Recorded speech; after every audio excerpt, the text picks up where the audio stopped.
Okay, Bismillahirrahmanirrahim. Assalamualaikum warahmatullahi wabarakatuh. Okay, so basically untuk sharing session ataupun catch up kelas hari ini, kita masih discuss tentang tajuk yang sama iaitu barangkalian peristiwa bergabung. Okay, so basically untuk sebelum ni, kita dah go through untuk apa yang dimaksudkan dengan peristiwa bersandar dengan tak bersandar. Kan? So basically bersandar tu maksudnya apabila peristiwa yang pertama mempengaruhi kebarangkalian peristiwa yang kedua, kan?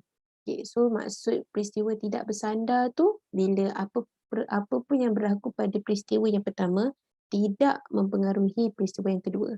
So bila dia tidak mempengaruhi, maksudnya dikira sebagai tidak bersandar macam tu. Okay, next kita discuss juga tentang rumus, rumus kebarangkalian. Untuk sebelum ni kita cuma senaraikan semua kesudahan yang berlaku ikut pada kesudahan yang dia minta, kan. So selepas pada tu kita discuss macam mana nak kira pula kebarangkalian untuk setiap kesudahan yang kita dah senaraikan tu, kan. So kita dah go through dua subtopik tu. Untuk hari ni kita nak tengok peristiwa saling eksklusif dan saling tidak eksklusif. Okey. Peristiwa saling eksklusif dan peristiwa saling tidak eksklusif. Okay, macam sebelum ni kita cuma nampak probability ataupun kebarangkalian tu dari sudut satu-satu keadaan, kan. Macam kita ambil barang daripada kotak, macam pasal menentukan jantina bayi, kan. Ambil buku dekat rak, macam tu, kan. So kali ini kita akan aplikasikan dalam bentuk rajah dan diagram. So basically untuk setiap satu kumpulan ni, which is kita ada T, U, V, dan ada T, U, V, ini melambangkan sebagai satu-satu peristiwa. Macam tu. Kalau macam sebelum ni, kiranya kali pertama tu peristiwa pertama. Apa-apa yang berlaku pada kali pertama tu dikira sebagai peristiwa pertama, kan? Yang berlaku kali kedua, peristiwa kedua. Yang berlaku kali ketiga, peristiwa ketiga. Dan macam tu seterusnya, kan? Macam kali ni, kita aplikasikan dalam bentuk Venn diagram. So, setiap kumpulan ni dikira sebagai satu peristiwa. So, basically untuk Venn diagram ini, kita ada 3 peristiwa. Yang pertama, kita ada peristiwa T, kita ada peristiwa U, and then kita ada peristiwa V. Okey, macam tu. Kita tengok statement dia. Peristiwa T dan V tidak boleh berlaku pada masa yang sama. Maka peristiwa T dan V dikatakan sebagai peristiwa saling eksklusif. Okey. So, kalau kita tengok peristiwa T dan V ni tidak boleh berlaku pada masa yang sama. Bila tidak boleh berlaku masa yang sama, maksudnya bahasa mudahlah untuk nak tengok Venn diagram ni, basically diorang tak ada share sampel yang sama. Betul tak? Tengok T dan tengok V saja. Jangan tengok U. Okay, basically tengok T, sampel dia 2, 4, 6 dan 8. Untuk V, 1, 3 dan 9. So basically T dengan V ni, diorang tak ada share any sampel yang sama, betul tak? Bila diorang tak ada share any sampel yang sama, maka peristiwa T dan V dikatakan sebagai peristiwa saling eksklusif. Maksud saling eksklusif tu maksudnya dia sendiri-sendirilah, eksklusif orang kata, kan? Maksudnya T dia ada data dia sendiri, U pun dia ada sampel. T dia ada sampel dia sendiri, U pun dia ada sampel dia sendiri. Kan masing-masing ada sampel masing-masing sendirilah, kan, kiranya. Okay, so basically kita boleh cakap bila masing-masing ada satu-satu peristiwa tu ada sampel yang masing-masing, tak ada tak ada persilangan ataupun tak ada share any sampel, kita boleh katakan bahawa peristiwa itu peristiwa saling eksklusif. Macam tu. Tengok statement yang kedua, peristiwa T dan U ialah peristiwa tidak saling eksklusif kerana bola pingpong yang berlabel 4 ialah kesudahan sepunya untuk kedua-dua peristiwa T dan U. Okay, so basically sampel ini ialah sebenarnya sampel bola pingpong. Okay, kan? So tapi tak penting, kita nak tengok apa maksud eksklusif dengan tak eksklusif, kan? Okay, peristiwa T dan U ni dikata peristiwa yang tidak saling eksklusif. Kita tengok peristiwa T, this one, tengah ni peristiwa U. Dia kata hubungan dia ialah peristiwa yang tidak saling eksklusif. Kerana kalau kita tengok bola pingpong yang berlabel 4, this one ialah kesudahan sepunya untuk kedua-dua peristiwa. So basically kalau kita tengok T dengan U ni kita tak boleh nak cakap sebagai eksklusif lah. Sebab dia ada share sampel iaitu 4. Macam tu. Kan dia tak macam T dengan V tadi. Kalau T dengan V tadi dia orang tak share any sampel kan. So kita boleh cakap dia sebagai eksklusif, saling eksklusif. Kalau macam T dengan U ni sebabkan dia ada share sampel, jadi kita boleh simpulkan bahawa peristiwa T dengan U ni tidak saling eksklusif. Macam tu. Sebab dia share sampel. Tengok soalan yang bawah sekali tu disebut, adakah peristiwa U dan V saling eksklusif? Rasa apa? So jawapan dia ialah tidak saling eksklusif. Sebab apa? Diorang ada share sampel which are 1 dan 9. Kan kita tengok U dengan V ni dia ada share sampel 1 dan 9 together kan. So kiranya kita tak boleh cakap dia eksklusif lah. Dia ialah tidak saling eksklusif. Sebab diorang ada share sampel kan. Macam tu. So kiranya eksklusif tu maksudnya tiada berkaitan. Eksklusif tu bila ada share sampel. Macam tu, senang je. Next kita tengok peristiwa saling eksklusif. Peristiwa gabungan A dan B dikenali sebagai peristiwa saling eksklusif sekiranya tidak ada persilangan antara peristiwa A dan peristiwa B. Okey, kalau tengok maksud ini dari sudut simbol lah kan. Kiranya A bersilang dengan B sama dengan null. Kiranya maksudnya zero sampel kan, tak ada sampel. So kiranya bila A bersilang, kiranya sampel untuk A yang bersilang dengan B tiada. Macam tu. Kan? Contohnya kita ada satu kumpulan A and then kita ada satu peristiwa B. Basically kita tengok A dengan B ni jauh, betul tak? So basically A ni dia ada data dia sendiri, B ni pun dia ada sampel sendiri. So kiranya diorang tak ada share any sampel. Kan? Kiranya persilangan antara A dengan B ni kira zero sampel lah. Macam tu. Kita tengok statement bawah sekali disebut eksklusif sama dengan tiada persilangan. Boleh juga kita simpulkan macam tadi sebut, bila maksud peristiwa tu saling eksklusif, maksudnya dia tak ada persilangan. Macam tu. Bila ada persilangan, kiranya tidak saling eksklusif. Macam tu. Okay, next kita tengok contoh. Sebiji dadu adil di lambung. Senarai peristiwa berikut diberikan. Okay, so basically tengok P ialah peristiwa mendapat nombor yang lebih besar daripada 4. Q ialah peristiwa mendapat nombor genap. Okay, untuk R ialah peristiwa mendapat nombor kuasa 2 sempurna. Okay, kalau kita tengok dekat sini, peristiwa kita ada 3. Betul? Kita ada peristiwa P, kita ada peristiwa Q dan kita ada peristiwa R. Kan? Okay. P tu ialah peristiwa mendapat nombor lebih besar daripada 4. So nak senang kalau kita nak tengok sama ada peristiwa ni saling eksklusif ataupun peristiwa ni saling tak eksklusif, kita senaraikan dulu semua sampel yang ada untuk setiap peristiwa. Okay. Contoh untuk peristiwa P. Dia kata peristiwa mendapat nombor yang lebih besar daripada 4. So nombor lebih besar daripada 4 dekat dadu ni, kita ada nombor 5 dan nombor 6. Kan? Okay, untuk Q pula disebut peristiwa Q ni ialah mendapat nombor genap. Okay, so maksudnya nombor genap kiranya yang ada dekat dadu 2, 4 dan 6. Betul tak? Kan? Untuk R ni peristiwa mendapat nombor kuasa 2 sempurna. Okay, kuasa 2 sempurna basically kita start daripada 1. 1 kuasa 2, 1. And then kita ada 2. 2 kuasa 2, 4. 4 ada tak dalam dadu? Ada. And then kita start dengan 3 kuasa 2. 3 ada tak dalam 3 kuasa 2 sama dengan 9. 9 ada tak dekat dadu? Tak ada. So basically kita ada 1 dengan 4 je. Kan? Okay, settle. Tentukan sama ada pasangan peristiwa berikut ialah peristiwa saling eksklusif atau peristiwa tidak saling eksklusif. Okay. Cara nak jawab yang ni senang sangat. So basically kita tengok dulu. Okay, yang pertama A. Hubungan antara P dan Q. Okay, kita tengok dulu. P dengan Q, diorang ada share data yang sama tak? Ada kan? Diorang share data 6. Betul tak? So kita boleh simpulkan terus. Bila diorang share data, Maksudnya diorang ni dikira sebagai tidak saling eksklusif. Sebab dia ada share data yang sama, macam tu. Untuk yang B pula, kita tengok hubungan antara peristiwa P dan R. Okey, kita tengok P dengan R. Diorang ada share data tak? Tak ada kan?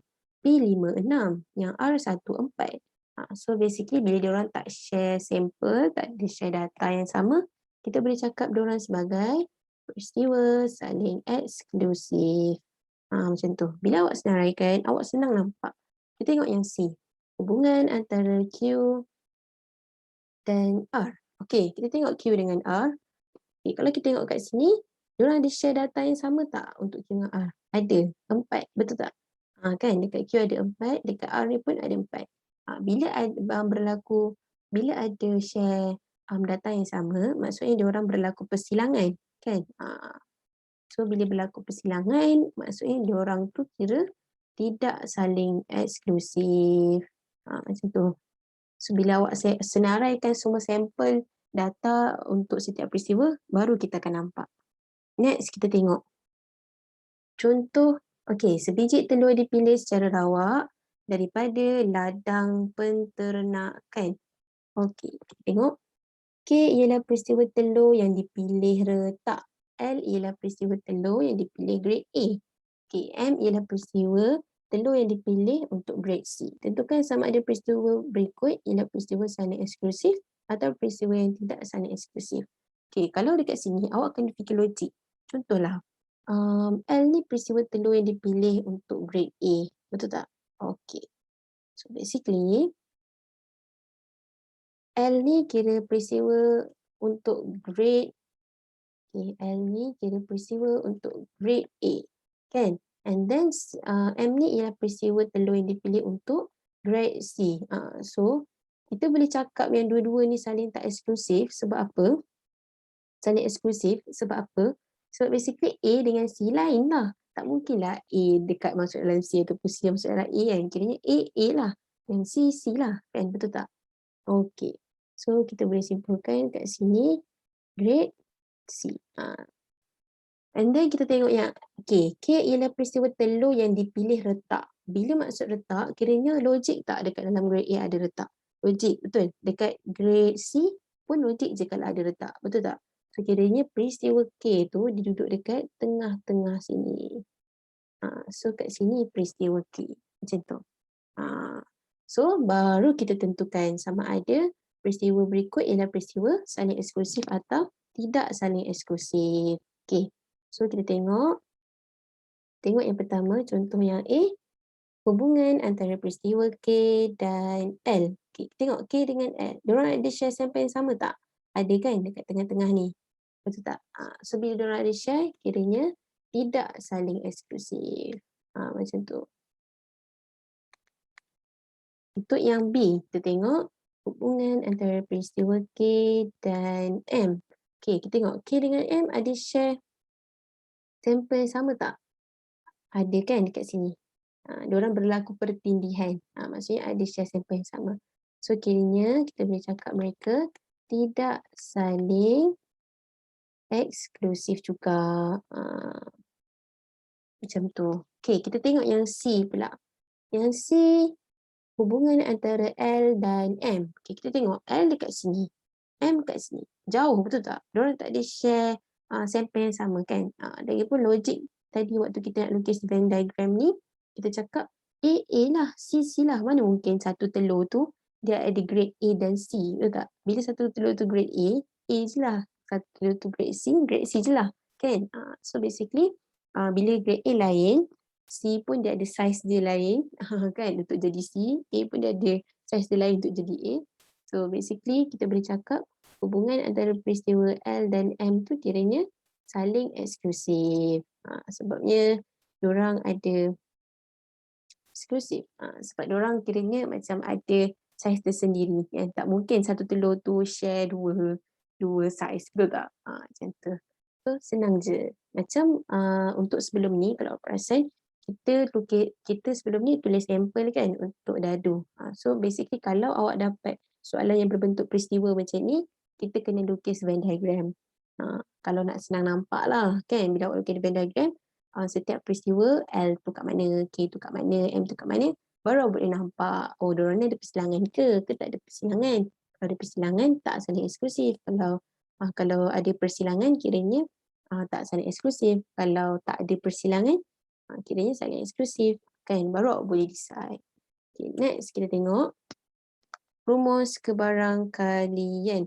Okay, rumus kebarangkalian ni untuk rumus, macam sebelum ni kita belajar rumus kebarangkalian untuk satu-satu, macam mana, untuk satu peristiwa kan. Okay, dalam kali ni kita aplikasikan dalam bentuk rajah Venn diagram.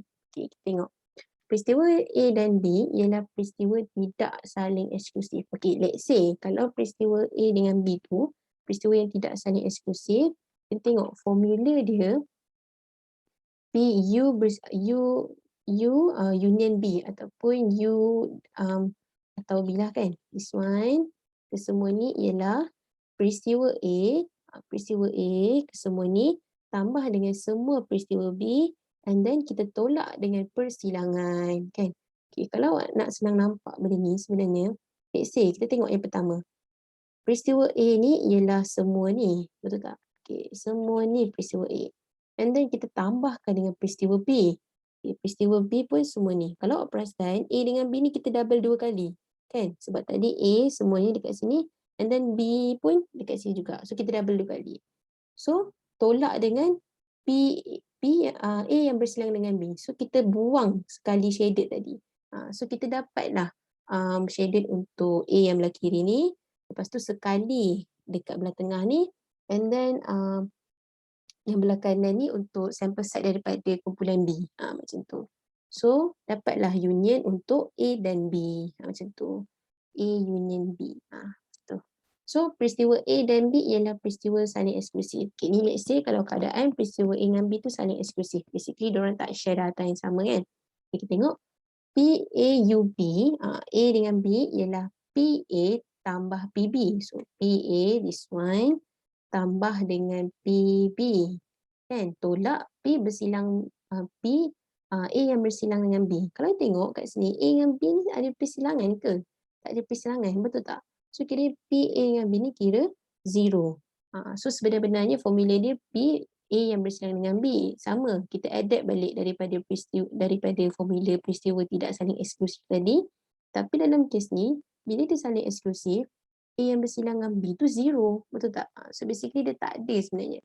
It's just P, kalau kita nak tahu P union B, it's just peristiwa A tambah je dengan peristiwa B. Tak perlu tolak. Sebab diorang tak ada share data yang sama. Macam kes tadi tu diorang ada share data yang sama. So diorang kena tolak sekali kan. Sebab kita tak nak ada double dekat tengah ni tadi. Macam tu. Ataupun formula yang lainnya kita ada bawah ni P union B ialah bilangan set data A dan set data B bahagi dengan nilai sampel. Okay, tak apa. Kita tengok, kita go through contoh. Okay, awak nampak. Okay, contoh dekat sini buku teks matematik dekat 4 muka surat 257. Okay, let's say kita ada satu gambar rajah Venn. Di sebelah menunjukkan hubungan antara satu set semesta A, B dan C. Okay, kalau tengok kat sini kita ada peristiwa A, B dan C. Okay, satu nombor dipilih secara rawak daripada set semesta. Kan, so satu nombor dipilih secara rawak daripada set semesta tu.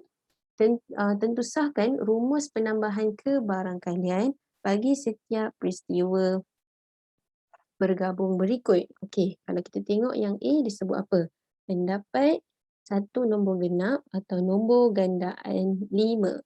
Yang B mendapat satu nombor genap atau nombor perdana. Okey, cara dia basically untuk nak jawab soalan ni. Okey, tengok dulu. Kita jawab yang A dulu. Jom. Okey, kita jawab yang A. Mendapat satu nombor genap atau nombor gandaan 5. Okey, mendapat satu nombor genap ni basically ialah peristiwa yang pertama. Kan? Peristiwa yang pertama. Kalau dari sudut kita adapt daripada formula tadi, kan yang PA bersilangan U tu, sebenarnya formula dia, kita adapt dulu. PA union B. Kan? Sama dengan N bilangan A union B over bilangan sampel. Okey. Basically, kita ada mendapat satu nombor genap ni dikira sebagai peristiwa pertama, peristiwa A lah. Kan? Nombor gandaan 5 ni kita sebagai peristiwa B. Perasan tak? A ni nombor genap, so 4, 6, 8. Kan? 2, 4, 6, 8. Untuk yang B ni 5. 5 saja kan? PA dengan PB. So, nak dapatkan probability kebarangkalian untuk A dan B, kalau ikut pada formula ni, kita akan dapat tengok sampel. Bilangan sampel A union B. So, 1, 2, 3, 4, 5. Kita ada 5 per NS ni kira semua sampel yang ada. So 1, 2, 3, 4, 5, 6, 7, 8, 9. Kita ada 9. So basically kebarangkalian untuk dapat peristiwa A dan peristiwa B ialah 5/9 kalau ikut dari sudut formula ni. Tapi let's say kalau kita nak buat satu-satu, kan? Contohnya kita buat peristiwa A dulu. Kan? Peristiwa A tambah dengan peristiwa B. Kan? Kalau kita tengok peristiwa A, basically peristiwa A ialah 1, 2, 3, 4. 4/9. Kan? Kebarangkalian untuk peristiwa A. Tambah dengan kebarangkalian peristiwa B. Tengok B ada 5. Ada 1 je. So kira 1/9 merujuk pada jumlah sampel. So kat sini kita boleh dapat 5/9. Okay. So apa yang kita nak buktikan kat sini ialah kalau awak guna formula yang atas ni ataupun guna formula yang bawah ni, it's still going to be the same. So kita boleh simpulkan this one, probability untuk AUB samalah dengan this one, PA tambah probability untuk B. Terbuktilah dengan yang previous formula tadi kan, untuk saling eksklusif. Dalam kes ni saling eksklusif lah. Sebab A dengan B tu diorang tak ada perkaitan ataupun share any data together. Betul tak? Okay, kita tengok yang B. B ni basically kalau perasan, kita hubungan antara mendapat satu nombor genap, satu nombor genap ni kiranya ialah yang A, betul tak? Kan? So this one yang A. Nombor perdana ialah dekat kumpulan C ataupun peristiwa yang C. Okay, so basically this one dikira sebagai peristiwa yang tidak saling eksklusif lah. Sebab basically diorang share data yang sama. Kita nak cakap pasal A dengan C. Kan diorang share dekat dua ni. Perasan tak? Kan persilangannya. So kira diorang ni tidak saling eksklusif. So kalau kita ikut pada formula tadi, which is nak kira kebarangkalian untuk A dan C, cara dia ialah, kita tengok yang belah kiri ni cara yang sama. A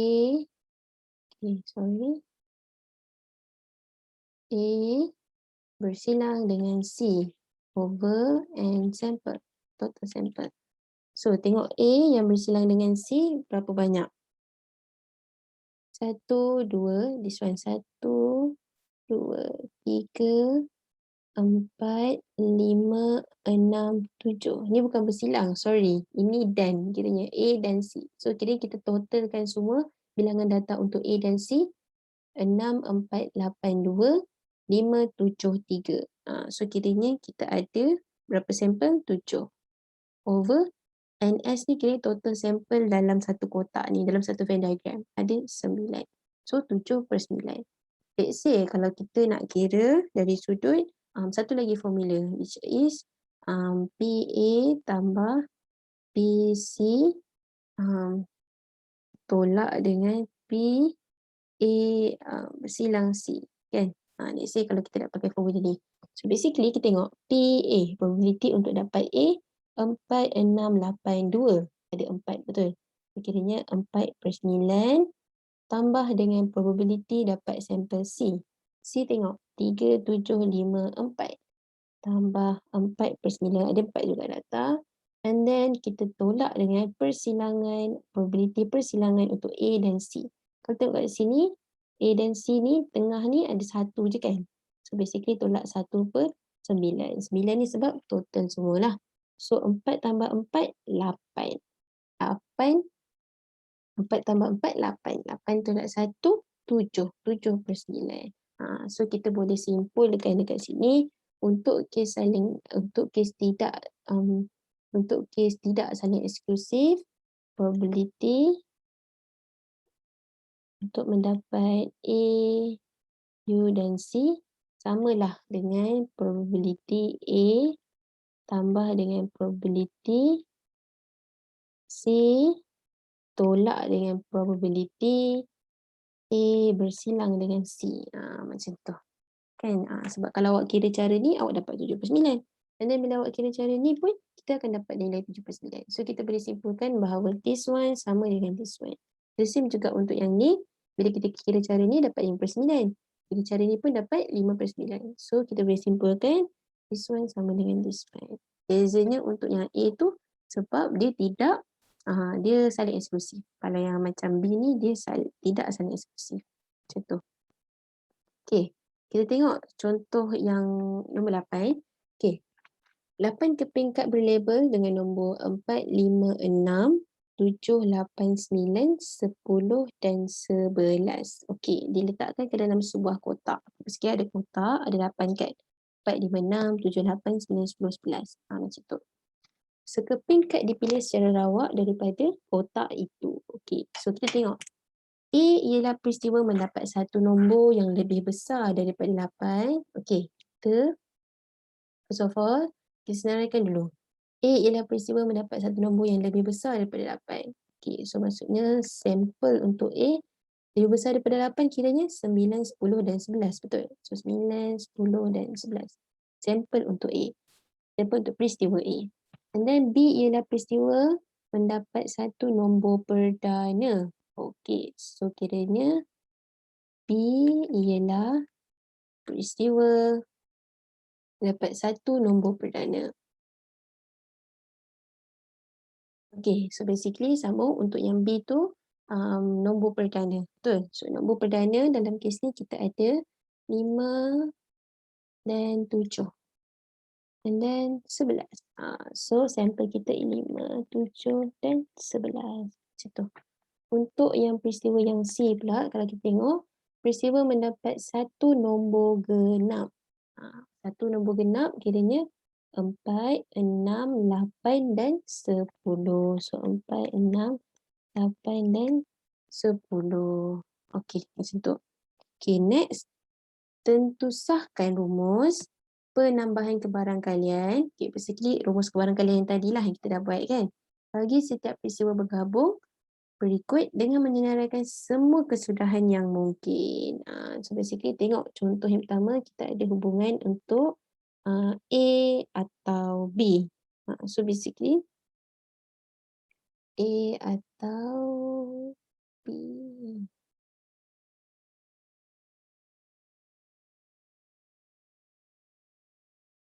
Okay, sorry, kita sambung.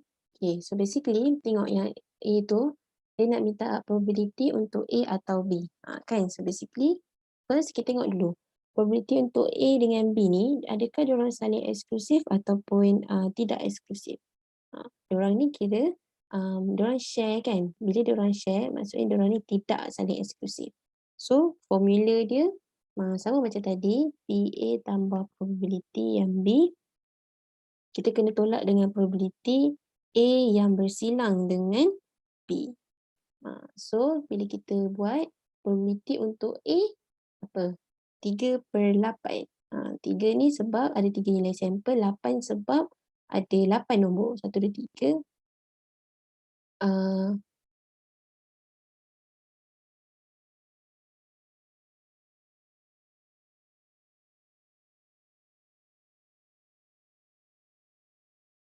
Sorry, sangkut.